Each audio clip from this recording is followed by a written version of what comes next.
What's up, my per teas, my lovelies? That's here for that perfect tea, that alleged tea. But today we're gonna talk about relationships between a man and a woman, preferably, or at least a man. Okay. And I'm just here to talk about a topic that some people probably don't want to hear about. So, if you are kind of like a stickler in the bed, only do one position, like missionary, you might want to leave the video now. Okay, this is an adult topic, so if you are under adult age, leave the video now. All right, so we're here to talk about the fact that finding out where the male G spot is has really questioned my sexuality or my sexual, I don't know, scopus. See, like it's really bruised my ego. Like I really can't even tell you how like it's made me feel as a woman to know where the male G spot is. Now I did do a video talking about the male G spot on my channel where you may can find it somewhere else, and you're more than welcome to look into it and find out more about it. Okay, because once you find out what the location that is, it might surprise some of you, but I mean, it makes a lot of things come into perspective about a man too, as far as the things you hear about a man and so forth and so on, like down low men and men creeping and so forth and so on. But as a woman, it also can make you feel devalued and debased. But I'm here to let you know that you don't have to feel that way. But yeah, but it's a topic that definitely needs to be discussed, especially if you are in a man with relationship with a man and you're a woman. Now I'm sure if a gay relationship, which is usually between a man and a man, takes place, because gay is usually less left to men, and lesbian is usually the term described two women in a relationship. But if you are a man on man in a relationship, then I'm sure that y'all have probably talked about these and have more open discussions about these scenarios. But a man and a woman dynamic, you probably don't talk about these topics very often, and maybe it's something that need to be talked about, because I feel like we're grown, we have needs, we have desires, we have wants, and we should talk about them. Now, don't get me wrong, a lot of men are not going to agree with these topics or feel the need to discuss these topics, but I feel like if you're in a serious relationship with someone and you really value a man or a person, you should know what makes them happy, what turns them on, what satisfies them, and you should strive to do that, regardless if it's a man or a woman. Now, we hear so much about pleasing women because for so long, it's been hard for a woman to get, her climax a lot of the time, due to regular man on woman interaction. And for the longest, that even perplexed me. I'm like, what am I doing wrong? Because, when you're in your earlier years, which usually triggers the horror phase for a woman, which is not a bad thing. A lot of men hear like women have their horror phase and they're like, that's crazy. But it's not really the fact that we're here just trying to be whores. It's really because of the fact we're trying to get our rocks off. And a lot of times we don't climax, especially in your earlier years, because you're learning your body, what you like, and so forth and so on. So if you deal with a younger person, a lot of times you won't be satisfying them. Now you may think you are, sometimes you will, sometimes you won't, because a lot of them haven't discovered everything that they like about their body. Like, because I think I was in my late 20s, because I was a late bloomer to where I just started realizing things that I like. So yeah. Because I know a lot of older men like younger women, but don't get me wrong, yeah, they may have a higher drive, but some of them just may not be in touch with what they want. So in reality, you may not be really pleasuring them like you think you are, unless you're able to have an open discussion with them, as you should be able to, is like we're about to have right now. So I feel like any relationship you're in, sexuality should be a very open and candid topic that you should feel very comfortable to have with your partner, because y'all at some point will have that act, usually, unless you have a relationship that is void of intimacy altogether. but it's going to be a topic that's going to eventually come up. It's going to be an act that normally will eventually happen.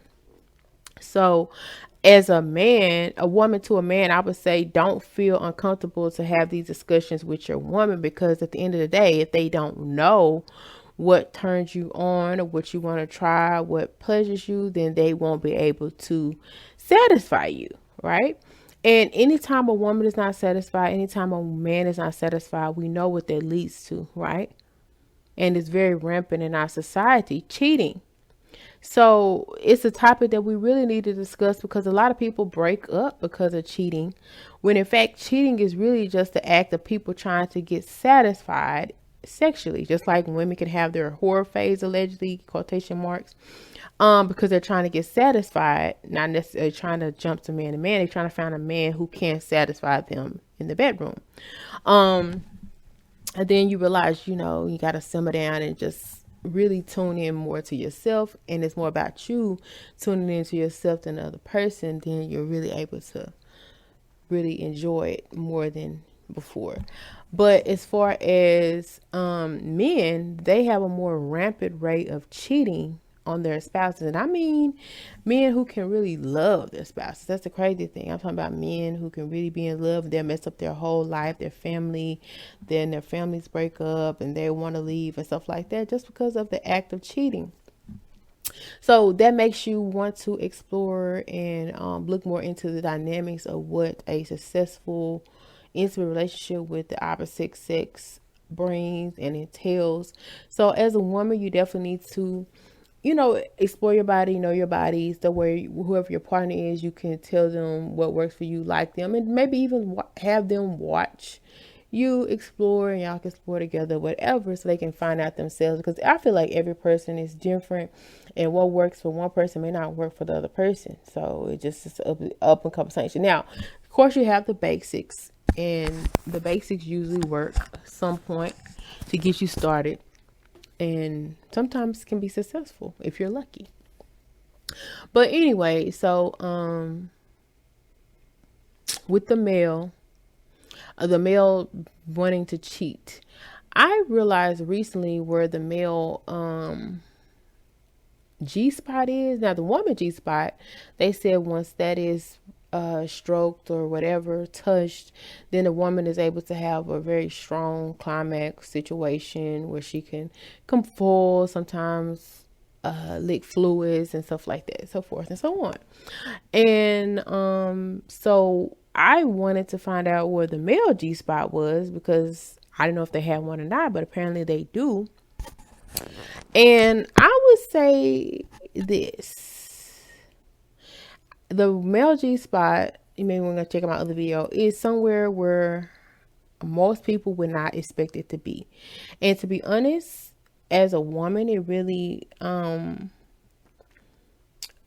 it hurt my feelings. I'm not going to cap. I'm not going to cap. That's why I said, when you're having this discussion with your other partner, just be sensitive, because I'm sure it's very sensitive for the male, and I feel like it's very sensitive for the woman. And me personally, I've not been in a relationship for a minute, so I haven't had the ability to have this conversation with my next partner, but I'm preparing for it and looking forward to the discussion if needed.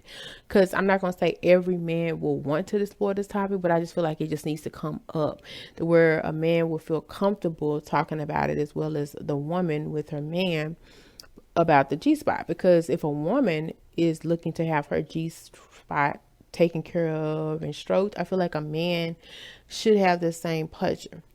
And so if you look up what the male G spot is dealing with around their prostate. And a lot of that region is, from a woman's perspective, is not able for your vaginal area to touch on a man at all. At all. And to me, that seemed like a defeating mechanism, to where it lets you know that when you're trying to get pleasure, that sex was definitely designed more so for reproduction, as you've heard before, than pleasure, even though you can't get pleasure from it. But when you think about where the male G spot is, nothing on your vaginal canal can touch, or will want to touch, the G spot area of a man. It's not physically possible in your vaginal area. You can't. And that's the crazy part. You have to use other things on your body or whatever to stimulate that area, but not in your. So, oh, but it's so funny though. The same thing that's on a male body can stimulate the male G spot, but on their male reproductive area. But on the female reproductive area, there's nothing on the female reproductive area that can physically touch the male G spot physically, but a male reproductive spot they can. And it's so defeated because you hear these stories about men being on the down low, men saying just because they have an act with a man, it doesn't mean that they're gay, this and this and that. And it really brings it into the forefront to be like, well, man, I guess this possibly could be true to some extent. That's why I feel like if you want to touch the G spot of a man, which may help him want to cheat less or even stopping the desire to cheat because he's being fulfilled by you as a woman who physically wouldn't be able to physically please him in the bedroom, by having this conversation. Like, what do you like? How do you like to be touched? Because like I said, it's nothing on the reproductive members of a woman who can physically stimulate the G spot of a man. And that to me is mind boggling in itself.